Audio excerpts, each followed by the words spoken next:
Aujourd'hui, je vais vous parler de l'utilisation du foam roll. Je ne suis pas un grand fan du foam roller, puis je vais vous expliquer pourquoi.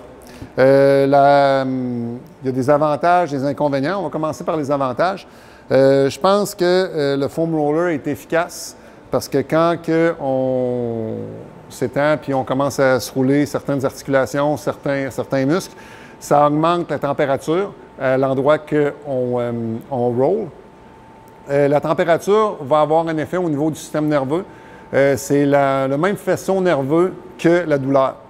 Fait que quand on augmente la chaleur, on a tendance à inhiber un peu la douleur. Fait que le foam roll, ce qui va aider à faire, pourquoi qu'on peut retrouver une plus grande amplitude de mouvement après l'avoir utilisé, c'est juste qu'on a tendance à inhiber les récepteurs de douleur. Le deuxième avantage, c'est bien entendu de socialiser. Parce que quand on est une dizaine qui se foam roll, bien là, avant un workout, on parle. Mais encore là, je pense que si on a à l'utiliser, je pense que c'est plus efficace après un workout. Ça va augmenter un petit peu plus la circulation, diminuer un peu la douleur, puis ça peut aider à récupérer plus rapidement. La troisième raison, c'est bien sûr, c'est l'effet placebo, parce que si on y croit, bien, ça a des risques de marcher. Maintenant, pourquoi je n'y crois pas?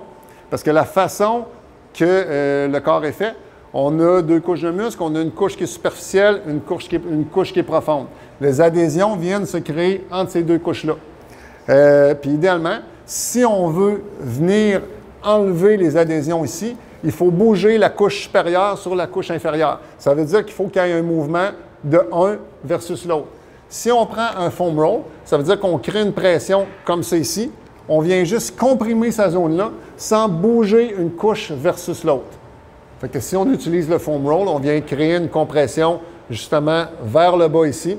Ça ne crée pas une tension qui va séparer la couche profonde de la couche supérieure. Okay? Fait que si je prends un X, je me le trace ici comme ça, je crée une pression sur ce X-là, puis je viens le rouler comme ça. Il n'y a aucune activité qui se passe entre ma couche superficielle et ma couche profonde. Par contre, si je viens créer une tension ici, okay, puis je viens chercher un étirement, bien là, à ce moment-là, mon X va bouger un petit peu, puis je vais créer une traction entre ma couche superficielle et ma couche profonde. Que dans la prochaine capsule, on va vous montrer une alternative au foam roll.